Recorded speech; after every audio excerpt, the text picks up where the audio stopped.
నమస్కారం. భగవద్గీత 6వ అధ్యాయము 23వ శ్లోకం.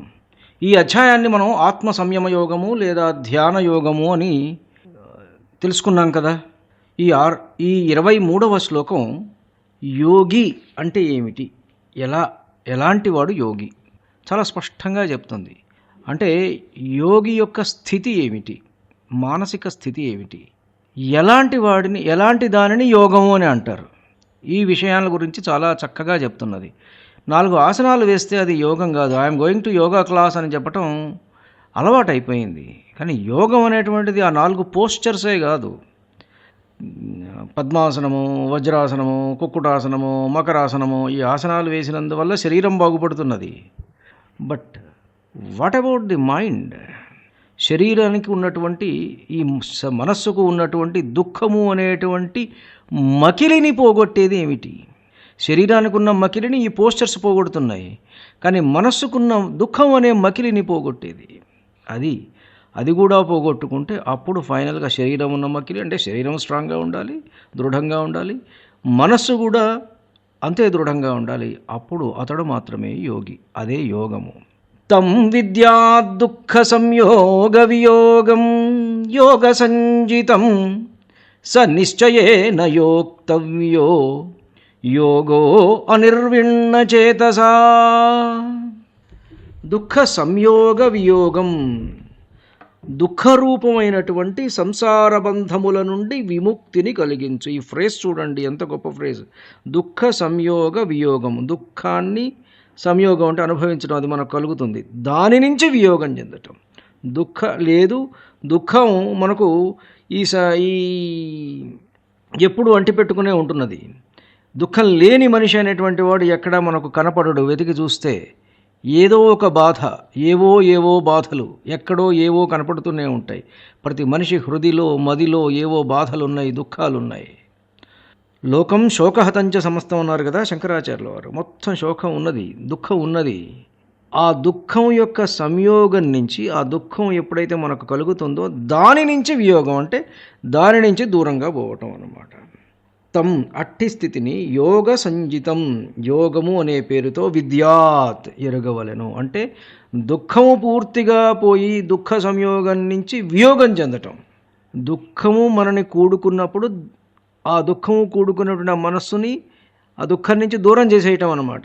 అలాంటి స్థితి ఏదైతే ఉన్నదో అది యోగము అనేటువంటి పేరుతో ఎరుగవలెను. సహ్ యోగ, అదే ఆ యోగము. అనిర్విణ్ణ చేతసాహ, నిర్వేదము లేనటువంటి విసుగు లేని చిత్తముతో, నిశ్చయముగా యోక్తవ్య, అది సాధన చేయదగ్గది. అటువంటి యోగాన్ని మనం సాధన చెయ్యాలి. యోగం యొక్క the ultimate aim of yoga ఏమిటి అంటే దుఃఖాన్ని దూరం చేసుకోవటం. మనసుకు అంటినటువంటి దుఃఖం అనే మకిలిని దూరం చేసుకోవటమే యోగం యొక్క అంతిమ లక్ష్యము. అంటే ఎప్పుడూ కూడా బ్రహ్మానందంలోనే మనిషి స్థితుడై ఉండటము. It's implied. దుఃఖరూప సంసార బంధముల నుండి విముక్తి కలిగించు ఈ స్థితిని యోగము అని తెలియవలెను. అది ఎప్పుడు వస్తుంది? భగవత్ సాక్షాత్కార రూపస్థితి అన్నమాట. అట్టి యోగమును దృఢమైన, ఉత్సాహపూరితమైన, అనిర్విణ్ణ, పదాలు చూడండి చాలా గొప్పగా ఉంటాయి భగవద్గీతలో. Irreplaceable words. ఒక పదం తీసి ఇంకోటి అక్కడ పెట్టలేము, అక్కడ అదంతే. ఇర్రిప్లేసబుల్ వర్డ్స్ అన్నమాట. చిత్తముతో నిశ్చయముగా సాధన చేయవలెను. అనిర్విణ్ణ చిత్తముతో నిశ్చయముగా సాధన చేయవలయును, ఇది అన్నమాట. దుఃఖంతో ఏమాత్రం సంబంధం లేని ఈ స్థితిని పరమాత్మతో అనుసంధానం అవ్వడాన్ని యోగము అని పిలుస్తారు అని తెలుసుకోవాలి మనం. అటువంటి యోగాన్ని మనిషి ఏమాత్రం నిరుత్సాహపడకుండా పట్టుదలతో కూడిన నిశ్చయ బుద్ధితో సాధన చేయాలి. That is the ultimate aim. సాధారణంగా మనం వేటి కలయికనైనా యోగము అని అంటాం, వస్తువుల కలయికను. కానీ ఇక్కడ కృష్ణ పరమాత్మ చాలా విలక్షణంగా దుఃఖంతో వియోగమే యోగము అని నిర్వచించారు. చూడండి, యోగము అంటే కలయిక, కానీ దుఃఖంతో వియోగం, దుఃఖం నుంచి దూరం అవ్వడమే యోగం. వాట్ ఏ బ్యూటిఫుల్ డెఫినేషన్ పరమాత్మ హ్యాస్ గివెన్. దుఃఖంతో వియోగమే యోగము. యోగము అంటే కలయిక, కానీ దుఃఖంతో వియోగమే యోగము అని చెప్పారు. అంటే ప్రాపంచిక బాధలు మనల్ని తాకనటువంటి స్థితిని చేరుకోవడమే నిజమైన యోగ సాధన. దీనిని సాధించడానికి అనిర్విణ్ణ చేతస్సు, ఉత్సాహం తగ్గని మనస్సు చాలా అవసరము అని ఈ శ్లోకం నొక్కి చెబుతున్నదనమాట. ఇక్కడ ఈ శ్లోకాన్ని 3 డిఫరెంట్ యాంగిల్స్, 3 డిఫరెంట్ పర్స్పెక్టివ్స్లో మనం లెటస్ ట్రై టు ఎనలైజ్, 3 కోణాల్లో విశ్లేషిద్దాం. యోగానికి ఒక నిర్వచనం వస్తోంది ఇక్కడ మనకు. There is a definition to yoga. ఇక్కడ ఈ శ్లోకంలో యోగానికి స్పష్టమైన నిర్వచనం పరమాత్మ ఇచ్చారు. దుఃఖ సంయోగ వియోగమే యోగము, అది అనమాట. దుఃఖ సంయోగం అంటే లోకల్లో జీవుడు ఎప్పుడూ ఏదో ఒక దుఃఖంతో ముడిపడి ఉంటాడు, సంయోగం చెంది ఉంటాడు. వియోగం అంటే ఆ దుఃఖం యొక్క స్పర్శ కూడా తగలకుండా, దాని నీడ కూడా తగలకుండా విడిపోవడమే యోగము. అంటే బాహ్య ప్రపంచంలో సమస్యలు ఉన్నప్పటికీ అంతరంగంలో వాటి ప్రభావం ఏమాత్రము లేని స్థితిని యోగము అని పిలుస్తున్నారు. ఇది కేవలం శారీరక వ్యాయామం మాత్రం కాదు, ఇది మానసిక విముక్తి. అనిర్విణ్ణ చేతసాహ, ఇది సాధకుడి యొక్క లక్షణం. సాధకుడు ఎలా ఉండాలో చెబుతున్నారు పరమాత్మ. అనిర్విణ్ణ చేతసాహ, యోగాభ్యాసం చేసేటప్పుడు మొదట్లో ఫలితం రాకపోయినా మనస్సు వికలమవ్వకుండా ఉండాలి. అంటే try and try again boys, you will win at last అని చెప్తాడు రాబర్ట్ లూయిస్ స్టీవెన్సన్. ప్రయత్నం చేస్తూ ఉండటమే, అసలు ఎక్కడా కూడా విసుగు చెందకూడదు మనిషి. To being in particular work is success అంటారు. సక్సెస్ డెఫినేషన్ ఇస్తూ ఒక వెస్ట్రన్ ఫిలాసఫర్ ఎవరో చెప్పారు, గుర్తులేదు పేరు. సక్సెస్ అంటే ఏమిటంటే ఒక పనిని చేస్తూ ఉండటమే సక్సెస్, ఆ పనిలో ఉండడమే success. Being in that work is success, అంతేగాని ఎన్మాసింగ్ మనీ కాదు. ఒక పనిని చేస్తూ ఉండటమే సక్సెస్. నిర్వేదము అంటే నిరాశ, విసుగు లేకుండా నా వల్ల కాదు అనేటువంటి భావన, అది నిర్వేదం అంటే. అది లేకుండా ఉండటం. అనిర్విణ్ణ అంటే ఆ నిరాశకు తావు లేకుండా ఉండటం. ఇది పరమాత్మ చెప్తున్నారు. నిశ్చయము మరియు అభ్యాసము. సనిశ్చయేన యోక్తవ్యో అంటే యోగాన్ని ఒక నిశ్చయంతో, ఒక డిటర్మినేషన్తో చేయాలి. ఇక్కడ సాధన అనేది కేవలం ఆశాభావంతో కాకుండా ఒక కర్తవ్యం అనే స్పృహతో సాగాలి. బుద్ధి నిశ్చయం చేస్తుంది, రేషనల్ డిస్కషన్, ఇది కరెక్టా కాదా, ఎస్ ఇది అంటే ఇది నిశ్చయం చేస్తుంది. మనస్సు దానిని అనుసరిస్తుంది. ఈ రెండిటి మధ్య కూడా సమన్వయం కుదిరినప్పుడే పరమాత్మ స్థితి సాధ్యమవుతుంది అన్నమాట. సాధనలో ఎన్ని ఆటంకాలు ఎదురైనా, మనస్సు ఎన్నిసార్లు వెనక్కి లాగినా నేను సాధించగలను అనే దృఢ సంకల్పంతో ముందుకు సాగటమే నిజమైన సాధకుడి లక్షణము.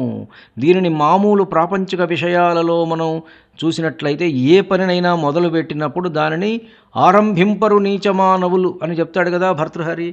అని సాధకుడు ఏం చేస్తాడు? ధృత్యున్నతోత్సాహులై ధీరుల్ విఘ్ననిహన్యమానులగుచును అని చెప్తాడు కదా. అస్సలు ఎక్కడ కూడా విఘ్నాలు ఏ వచ్చినా కానీ వాటన్నిటిని కూడా తొలగించుకుంటూ ధృత్యున్నతోత్సాహులై, అట్లాంటి వాడన్నమాట ఉత్తమమైన మానవుడు, సాధకుడు. మనస్సును నిగ్రహించడం కంచి పరమాచార్యుల వారు ఒక మాట చెప్తారు. మనస్సును నిగ్రహించడం అనేది ఒక ఎండిపోయిన సముద్రాన్ని మళ్ళీ నింపడం కంటే కష్టమైన పని కావచ్చు, కానీ నిరంతర ప్రయత్నం ఉంటే అది అసాధ్యం మాత్రం కాదు. ఇక్కడ ఈ శ్లోకంలోని జాగ్రత్తగా ప్రతి పదాన్ని కూడా విశ్లేషించుకుందాం తాత్విక పరంగా. ఎందుకంటే అన్ని శ్లోకాలలో కూడా ప్రతి పదాన్ని విశ్లేషించుకుంటూనే పోవాలి మనం. తం విద్యా దుఃఖ సంయోగ వియోగం యోగ సంగీతం స నిశ్చయేన యోక్తవ్యో యోగో అనిర్విణ్ణ చేతసా. తం అంటే ఇది తత్ అనేటువంటి శబ్దానికి ద్వితీయ విభక్తి ఏకవచనం. దానిని అంటే దేనిని? పరమానంద స్థితిని, ఆత్మ సాక్షాత్కార స్థితిని. విద్యాత్, విద్ అంటే అనే ధాతువు నుంచి వచ్చింది, తెలుసుకోవాలి లేదా గుర్తించాలి. దాన్ని వన్ షుడ్ నో చేరుకోవాలన్న లక్ష్యం పట్ల ఉండవలసినటువంటి స్పష్టత లేక అవగాహన. దుఃఖ సంయోగ వియోగం అత్యంత క్రిటికల్ అండ్ కీలకమైనటువంటి పదం అన్నమాట. ఇది 3 భాగాలుగా చూద్దాం. దుఃఖం అంటే బాధ, అశాంతి. సంయోగ అంటే కలయిక. వియోగ అంటే విడిపోవడం.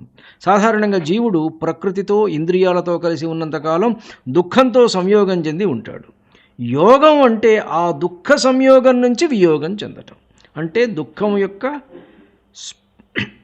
స్పర్శ కూడా లేని స్థితి అన్నమాట. యోగ సంగీతం అంటే పేరు గలది, కాల్డ్, టర్మ్డ్, సంజ్ఞ. పైన చెప్పిన దుఃఖరహిత స్థితిని మాత్రమే యోగము అనే పేరుతో పిలవాలని కృష్ణుడు ఇక్కడ నిర్వచిస్తున్నాడు. అటువంటి నిశ్చయముతో నేను ఈ స్థితిని పొందగలను అనేటువంటి ఎస్ ఐ కెన్ అనేటువంటి నిశ్చయం ఉంటుంది. యోక్తవ్య అభ్యసించదగినది లేదా సాధన చేయాలి. యోగ ఈ సాధన యొక్క ప్రాముఖ్యతను ఇక్కడ మళ్ళా రెండోసారి యోగ అని వాటినందరూ పరమాత్మ నొక్కి చెప్పారు. అనిర్విణ్ణ చేతసా, ఇది సాధకుడి యొక్క మానసిక స్థితి. సాధకుడి యొక్క మానసిక స్థితి ఎట్లా ఉండాలంటే నిర్వేదము లేకూడదు. అనిర్వేద శ్రియో మూలం అని మనకు సుందరకాండలో వస్తుంది. అనిర్వేదమే అంటే నిరాశ వైరాగ్యం లేకపోవటమే మన యొక్క సంపదలకు మూలమట. అనిర్వేద శ్రియో మూలం అని చెప్తారు. కాబట్టి విసుగు లేకుండా, నిరాశ వైరాగ్యం లేకుండా ప్రయత్నం చేయటమే. విసుగు చెందని, ఉత్సాహం దగ్గని, చేతసాహ మనస్సుతో. చాలామంది సాధన మొదలుపెట్టిన కొద్ది రోజులకే ఫలితం రావడం లేదని ఆపేస్తుంటారు. కానీ ఎంత సమయం పట్టినా సరే విసుగు లేకుండా సాధన కొనసాగించాలని దీని అర్థము. లక్ష్యం ఏమిటి? సాధకుడి లక్ష్యం దుఃఖం లేని స్థితిని పొందటం. మార్గం ఏమిటి? నిరంతరం అభ్యాసం చేయటం. అవసరమైన ఆయుధాలు ఏంటి? నిశ్చయ బుద్ధి మరియు విసుగు చెందని మనస్సు. యోగం అంటే ఏదో కొత్తదాన్ని పొందటం కాదు. మనకు అంటుకుని ఉన్న దుఃఖం అనేటువంటి మురికిని వదిలించుకోవడమే యోగము అని భగవంతుడు ఇక్కడ చాలా చక్కగా స్పష్టంగా మనకు వివరించారు. ధన్యుణ్ణి.